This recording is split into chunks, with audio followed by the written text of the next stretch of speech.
nesse dia que é o dia do Senhor, ó Pai, um dia de festa, de celebração, porque estamos diante do Senhor em culto e adoração, nós, pecadores, ó Senhor Deus, redimidos pela Tua graça, mas pecadores, clamamos, ó Pai, para ouvir a Tua voz, Senhor Deus. Já ouvimos, ó Pai, por meio da Tua palavra, que foi lida, Senhor Deus, cantada aqui nesse culto, mas queremos, ó Pai, sermos consolados pela pregação e pelo consolo que vem, e a instrução e a sabedoria por meio da exposição das Sagradas Escrituras.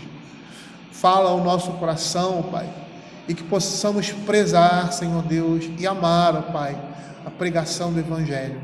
É o que nós pedimos, em nome de Jesus. Amém. Queridos, vamos abrir a palavra do Senhor em Provérbios, capítulo 14, agora no verso 4.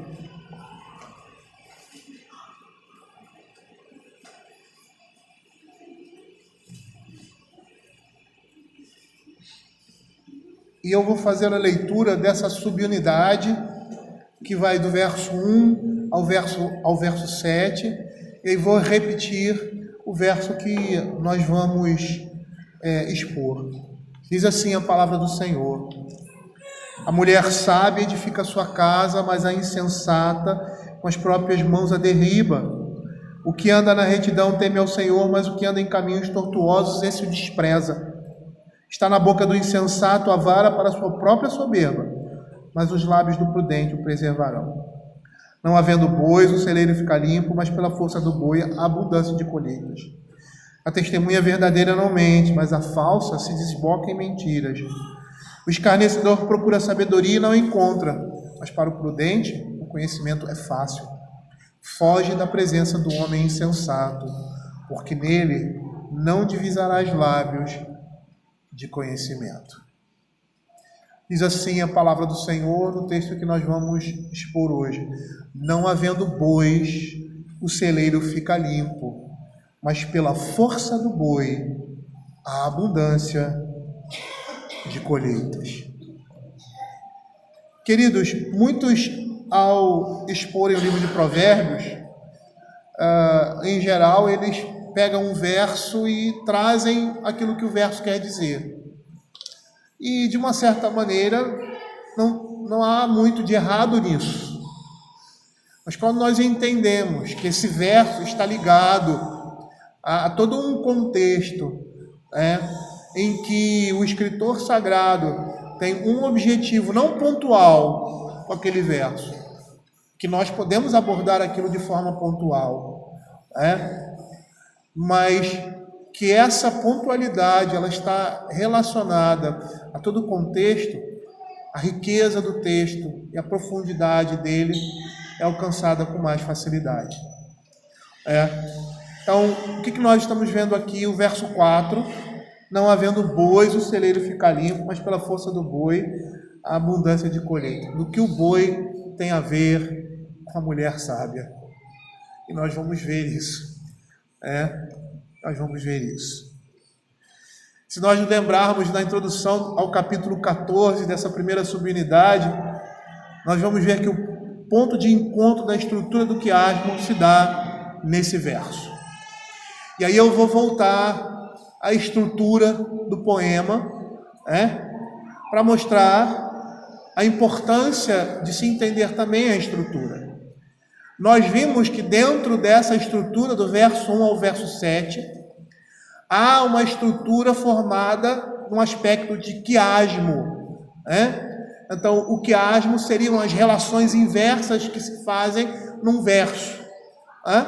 Então, além dos versos apresentarem esse paralelismo quiasmático, a estrutura do texto também vai apresentar esse paralelismo quiasmático.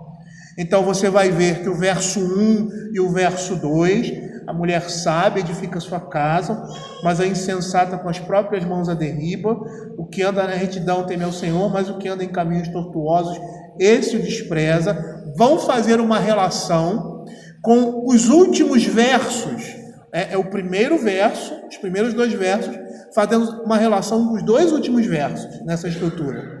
Tá? O escarnecedor procura sabedoria, não a encontra, mas o prudente, o conhecimento é fácil, foge da presença do homem insensato, porque nele não divisarás lábios de conhecimento. Então você veja aí a relação que existe temática entre esses versos, a sabedoria, a imprudência, a insensatez, que estão presentes ali nesses dois primeiros versos, o andar na retidão e o fugir da presença do homem.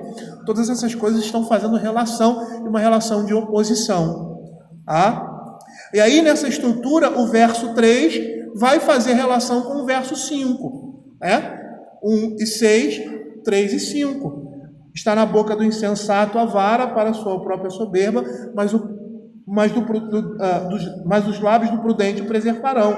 A testemunha verdadeira não mente, mas a falsa se desboca em mentiras. E a gente vai ver que no verso 3 ele está falando do que se produz, do que a boca produz, e no verso 6 ele vai falar do caráter daquele que produz essas coisas. Então percebam que há essa relação, Então há uma estrutura quiasmática, e o verso 4 ele está sozinho aí. Ele não faz relação com ninguém, que seria nessa relação o ponto central da estrutura quiasmática formada em X. Esse ponto focal, esse ponto central, em geral, é uma mensagem que o autor quer transmitir a partir de tudo que está conjugado em todas essas subunidades e nessas relações que são feitas. Ou seja, o verso 4 seria o ponto médio da estrutura quiasmática da subunidade, e quando isto ocorre, o ponto central da subunidade está aqui. Seria uma conclusão que ele quer mostrar com essa estrutura. E a gente vai ver que a temática do verso 4 é aumente a riqueza por iniciativa e diligência.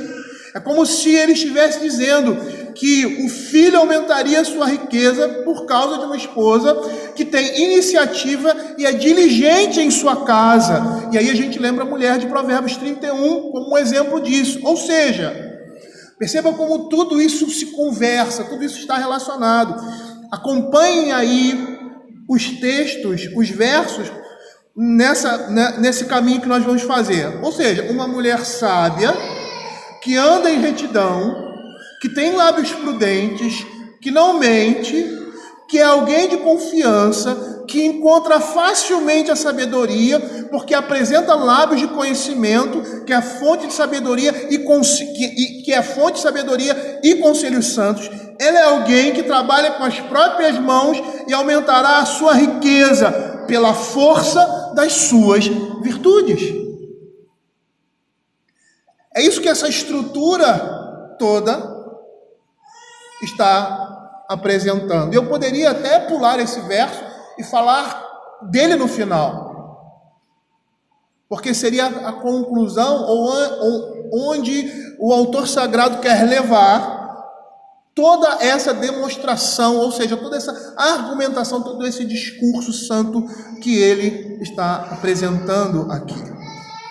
Matthew Henry, quando comenta esse texto, ele vai dizer que a negligência na administração é o caminho para a pobreza, o contrário do que nós vemos em Provérbios 31, 12, abram aí, a 24, e 24 a 27. Veja como esses textos eles estão conversando entre si.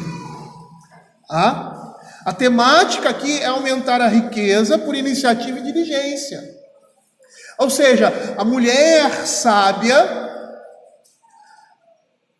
aquela que anda nos caminhos do Senhor, que é alguém de confiança, que na boca dela se encontra facilmente a sabedoria, essa mulher, com a sua diligência e a sua administração, aumentará as riquezas de uma casa. Perceba aqui em Provérbios capítulo 31, verso 12 a 22, e o verso 24 a 27, como essas coisas estão presentes aqui. Essa mulher de Provérbios 31 era mulher de um homem de alta proeminência naquela sociedade. Era um homem de posses, provavelmente um juiz. E perceba aqui, nesses versos, o que esse texto vai estar dizendo. Verso 12. Ela lhe faz bem e não mal todos os dias da sua vida. Busca lã e linho e de bom grado trabalha com as mãos. É como um navio mercante, de longe traz o seu pão. E ainda é noite, já se levanta e dá mantimento à sua casa e a tarefa às suas servas. Não é uma serva, são várias. Era uma pessoa de posses. Examina uma propriedade e adquire-a. Planta uma vinha com as rendas do seu trabalho. Cinge os lombos de força e fortalece os braços. Ela percebe que o seu ganho é bom. A sua lâmpada não se apaga de noite. Estende as mãos ao fuso, mãos que pegam na roca. Abre a mão ao aflito e ainda estende ao necessitado. No tocante à sua casa, não teme a neve, pois todos andam vestidos de lã escarlata. Faz para si cobertas, veste-se de linho fino e de púrpura. Verso 24. Ela faz roupas de linho e vende-as, e dá cinta aos mercadores. A força e a dignidade são os seus vestidos. E quanto ao dia de amanhã, não tem preocupações. Fala com sabedoria, e a instrução da bondade está na sua língua. Atende ao bom andamento da sua casa e não come o pão da preguiça. É nesse contexto que nós vamos ver o verso 4, quando ele diz assim: não havendo bois, o celeiro fica limpo, mas pela força do boi, a abundância de colheita. Nesse verso aqui, nós estamos vendo as abstrações ligadas à edificação da casa no verso 1, que são agora aplicadas, nós vimos, ao trabalho prudente. Certo comentarista diz assim: apesar de um agricultor poder economizar trabalho e despesa escolhendo não ter bois, isso se trata de uma falsa economia.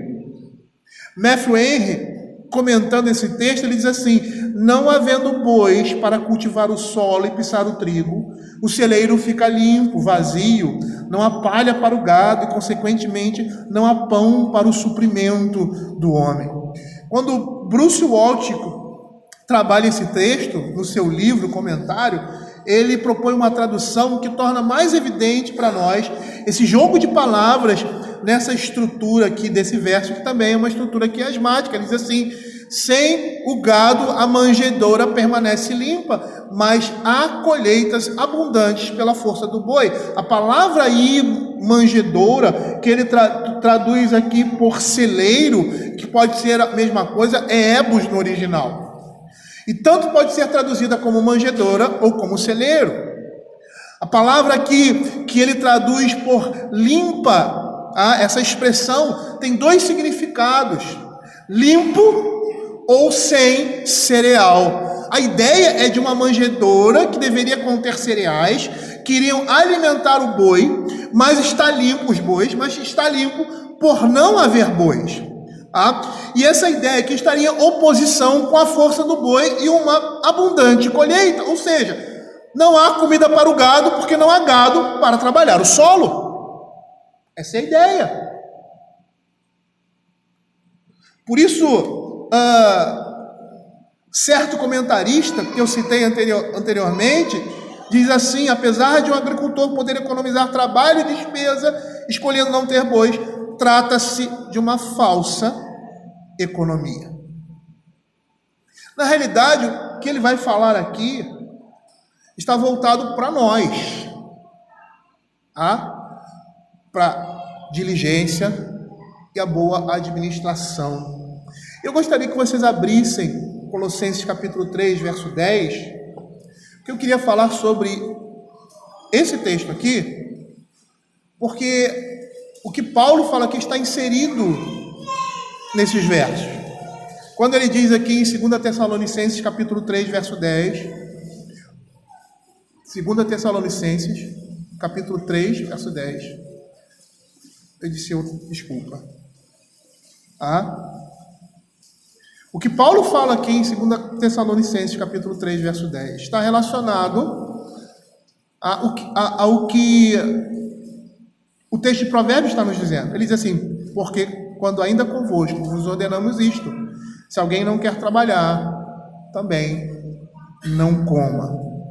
Nesse verso de Paulo, a Escritura está condenando aqueles que são preguiçosos e querem viver às custas de outros, do mundo, do governo e até mesmo da igreja, e eles são caracterizados como piedosos preguiçosos. Paulo aqui está nos dizendo que não se deve suprir necessidades materiais de pessoas que não querem trabalhar. Se alguém se recusa a trabalhar, que enfrente a fome. Essa é a ideia. Matthew Henry, quando comenta o texto de Provérbios, ele diz assim: quando não há bois, não há nada para ser feito no solo, e então nada será obtido dele. O celeiro realmente fica limpo, o que agrada aos almofadinhas, que não conseguem suportar a agricultura, porque é um trabalho em que há muita sujeira, e por isso eles venderão seus bois para manter limpo o celeiro. Mas então, não somente o trabalho dos bois, mas até mesmo o seu esterco irá faltar. Esse provérbio nos dá a impressão que fala daqueles que não querem trabalhar duro, mas querem ganhar muito. Não querem trabalhar duro, não querem sujar as suas mãos, mas querem ter lucro. Um lucro que venha de um trabalho fácil, sem nenhum esforço. E apesar de ele estar falando de bois aqui, na realidade, isso está falando para nós. O apóstolo Paulo usa também uma lei de Moisés que é aplicada aos bois, mas que o objetivo dessa lei era o homem. Lá em 1 Coríntios, capítulo 9, verso 9 e 10. Porque ele diz assim: porque na lei de Moisés está escrito: não atarás a boca ao boi quando pisa o grão. Acaso é com bois que Deus se preocupa? Ou é seguramente por nós que ele o diz? Certo que é por nós que está escrito: pois o que lava, cumpre em fazê-lo com esperança, o que pisa o grão, faça na esperança de receber a parte que lhe é devida. Matthew Henry, quando faz um comentário a respeito disso, ele diz que isso mostra a tolice dos que apreciam os prazeres do campo, mas não se importam com os trabalhos do campo, que tem mais cavalos do que vacas e mais cães do que porcos, e as suas famílias devem necessariamente sofrer por isso. O texto está falando da diligência no trabalho. Por isso ele vai falar não havendo bois. A ideia é que não há trabalho animal e que estes precisam de forragem, que são advindas de uma colheita abundante. E um paralelo, pela força do boi, o boi representava o rei dos animais domésticos por causa da sua força extraordinária. E o singular que é usado aí, com um único boi, produz colheitas abundantes, quanto mais o gado mencionado no primeiro verso. E o significado é: aqueles que se esforçam com o seu solo terão probabilidade maior de colher seus frutos. Aqueles que mantêm consigo o que é para uso e serviço, não por nobreza ou exibição, fala Matthew Henry, isto é, aqueles que têm mais agricultores do que criados, terão uma probabilidade maior de prosperar pela força do boi. A abundância de colheitas. Este conselho existe para o nosso benefício e é proveitoso tanto na vida quanto na morte. O que nós estamos vendo aqui com esse verso, que esses versos estão nos dizendo que a diligência do trabalho é o caminho para a prosperidade.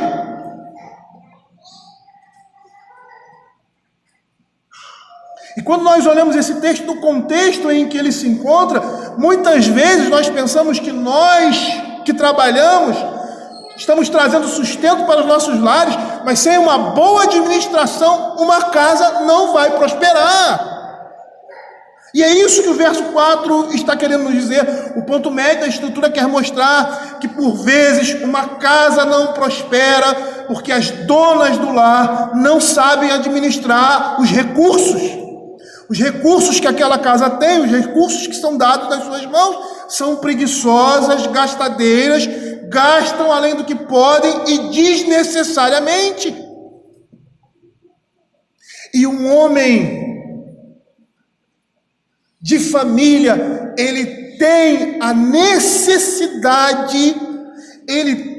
necessidade do auxílio de sua esposa.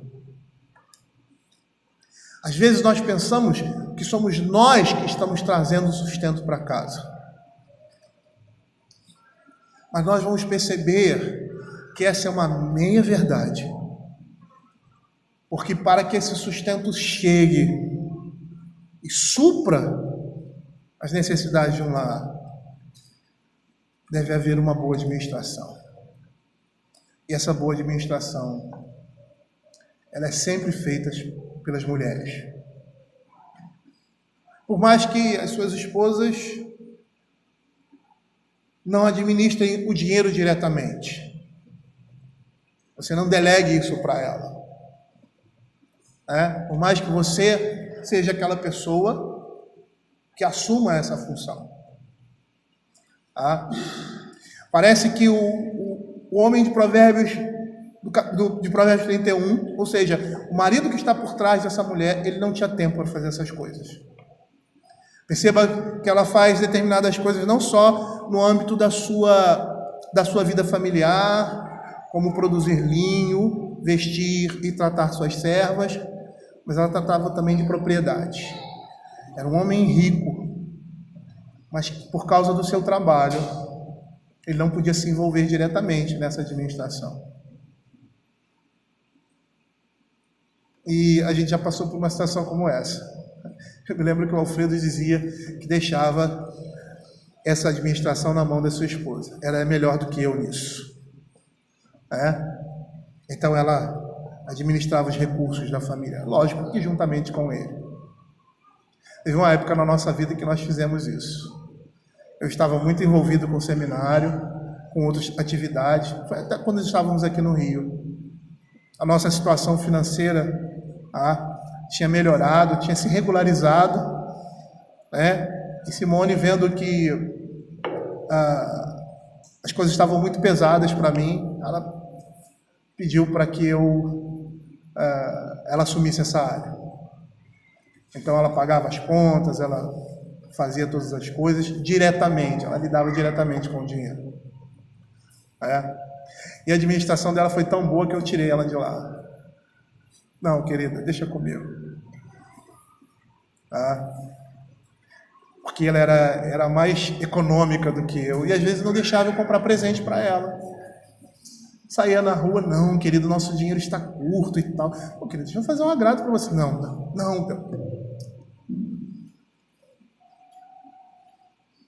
Ela administrava melhor do que eu, nesse sentido. O que o texto está dizendo aqui é que nós, como maridos, seja sua esposa está diretamente ligada a isso ou não, ela é fundamental, essencial para a administração e para a prosperidade de uma casa. Seja ela que diretamente administra o lar, debaixo da sua supervisão, é lógico, porque numa administração, e se você for a pessoa que está administrando diretamente os recursos, sua esposa também não pode ficar fora disso. Ela deve conhecer as despesas, o que vocês precisam, a dificuldade que você está passando, o que você não pode gastar, aonde você pode gastar, aonde você não pode gastar, independente de ela ser uma executora, pura e simplesmente, ou ser aquela que juntamente com você administra esse recurso, está à frente disso. Porque é assim que tem que ser. Foi assim que Deus estabeleceu. Quando lá em Gênesis capítulo 2, verso 18, ele diz assim: disse mais o Senhor, não é bom que o homem esteja só, far-lhe-ei uma auxiliadora que lhe seja idônea. Por quê? Porque no ambiente familiar o Senhor entendeu que um homem que vivia sozinho, ele não teria condições de cumprir aquilo que Deus estabeleceu ordinariamente para o homem, na constituição da família. E nós vemos que tanto o homem quanto a mulher apresentam características do próprio Deus. O homem como cabeça, apontando para Cristo, a mulher como auxiliadora. O próprio cântico que nós cantamos aqui, o Salmo 121. O Senhor é o guarda, o Senhor é o protetor. É a mesma palavra aqui para auxiliadora no original. O Senhor é o meu socorro, é a mesma palavra, aquele que socorre. A esposa é aquela que auxilia, aquela que socorre, como Deus faz com o seu povo. Abra Eclesiastes, capítulo 4, verso de 7 a 12.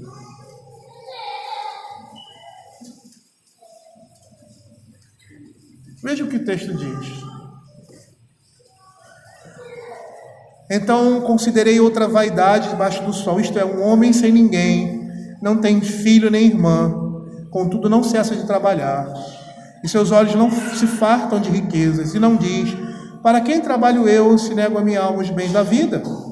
Também isto é vaidade e enfadonho em trabalho.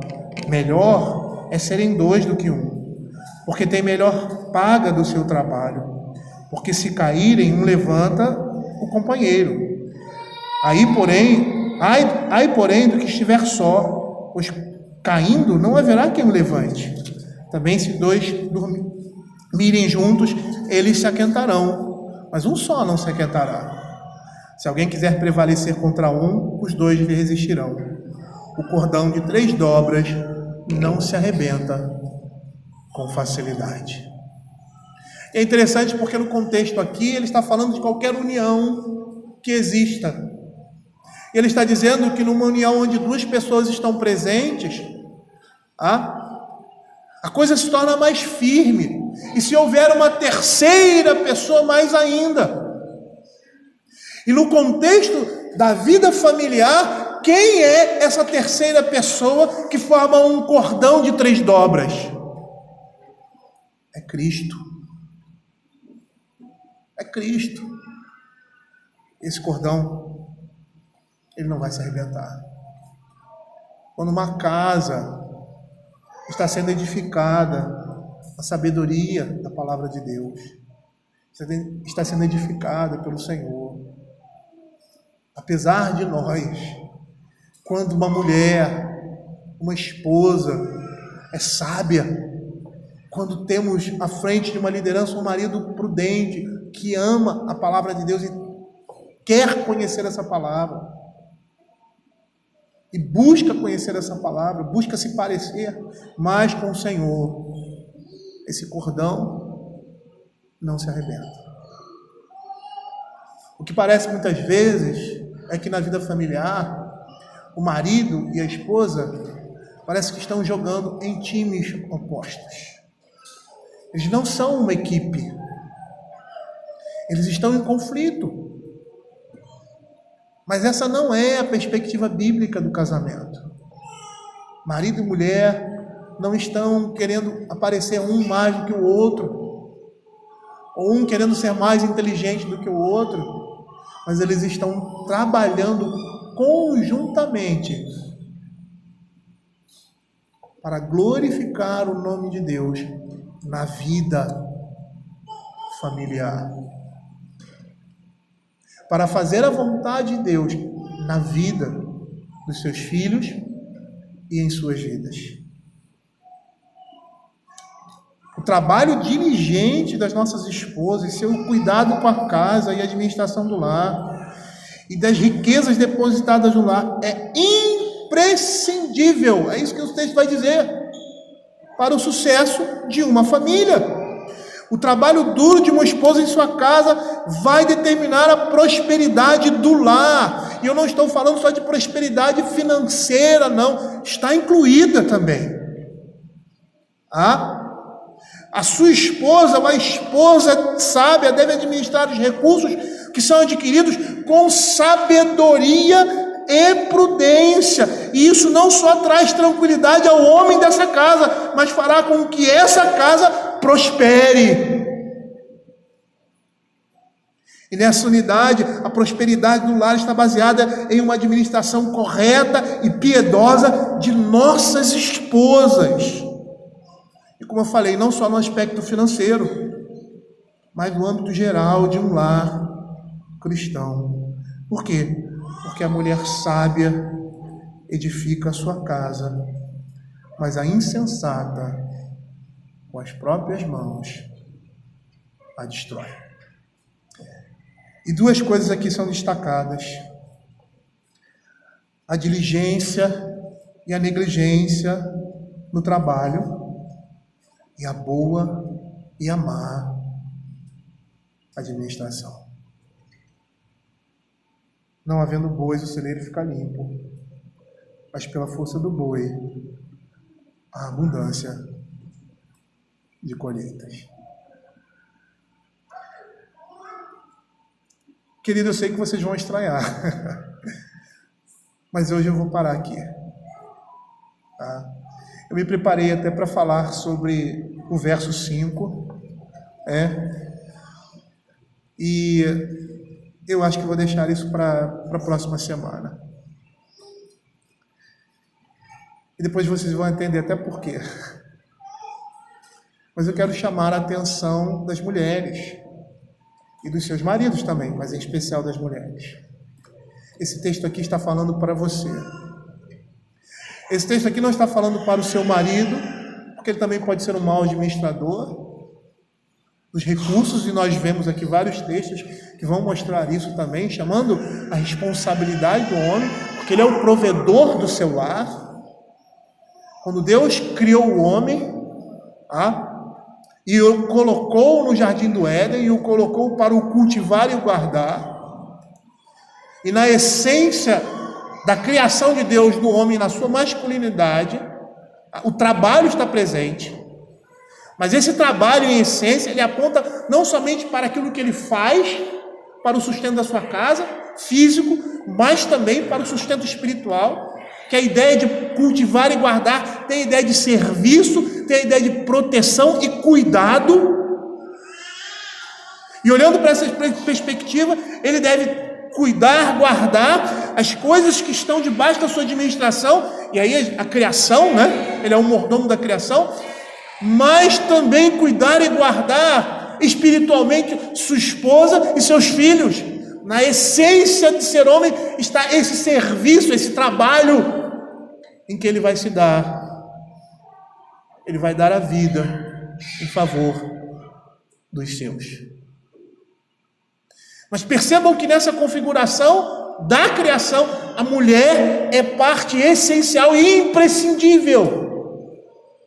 Porque sem ela, ele não vai conseguir.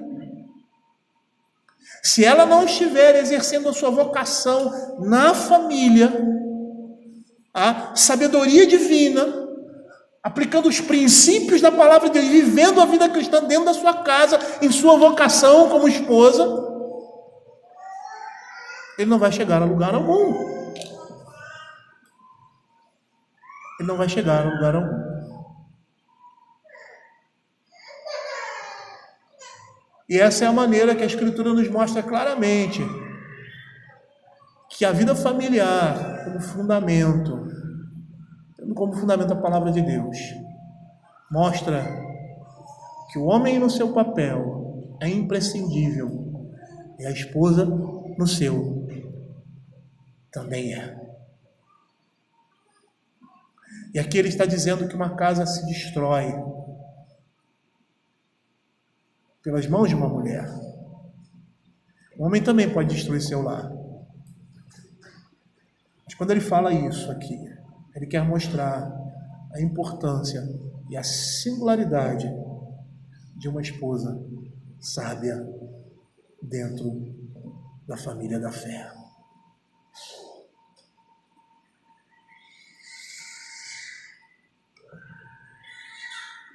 Não havendo bois, o celeiro fica limpo, mas pela força do boi, a abundância de colheitas. Vocês, esposas, devem entender o papel de vocês e a excelência que é uma mulher nas suas funções de mãe e esposa. E não olhar para o mundo e ver o mundo dizendo que a mulher se realiza fora de casa. Nem o homem se realiza fora de casa. Nem o homem se realiza fora de casa, muito menos uma mulher. A realização de uma mulher, a realização do homem está voltada para a família, está voltada para os filhos, para o relacionamento conjugal, e isso está voltado para Deus, para glorificar o Senhor e gozar de tudo aquilo que Ele pode nos dar, da sua presença, das suas bênçãos nesse mundo e no mundo vindouro. Vamos orar.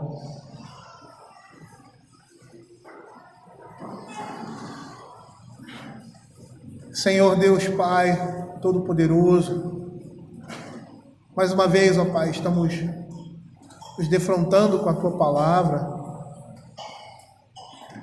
e estamos percebendo, Senhor Deus, a sabedoria, Senhor Deus, que as Sagradas Escrituras nos mostram, porque elas apontam para aquele que é o Senhor dela. Como a vida familiar é importante, Senhor Deus, na vida cristã, e a própria sociedade reconhece isso quando classifica a família como a célula-mãe da sociedade.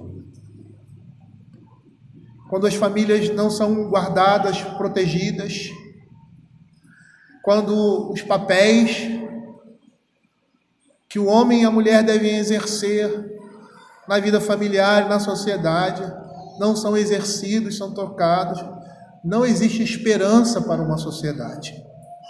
Porque o seu fundamento, que é a família, que está fundamentada na palavra de Deus, em princípios eternos, é a única coisa que pode sustentar uma nação e uma igreja. É nessa palavra que descansamos, é nessa palavra que nós temos, ó Pai, Senhor Deus, alento. É nessa palavra, Pai, que colocamos no nosso coração. Que o Senhor esteja abençoando, Senhor, as famílias.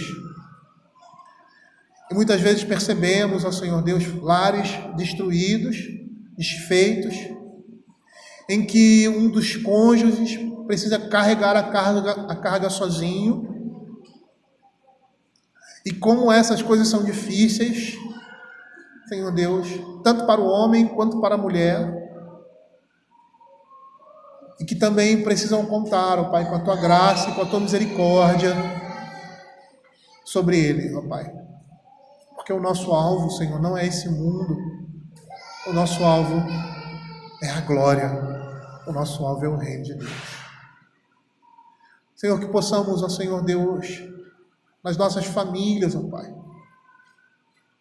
na estrutura e composição delas, ó Pai, possamos mostrar a bondade, a misericórdia, a graça de Deus na vida dos homens, por meio da nossa vida, do nosso trabalho, do nosso comprometimento com o Senhor, em primeiro lugar, com a nossa família e com a sociedade.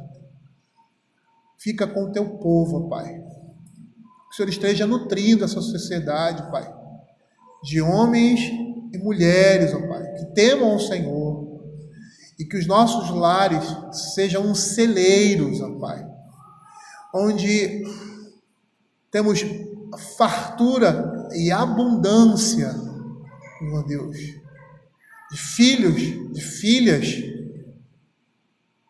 para que o nosso trabalho prospere, para que tenhamos uma colheita abundante no Senhor, edificando as nossas vidas, as nossas famílias, no temor dele. É o que nós pedimos, em nome de Jesus. Amém.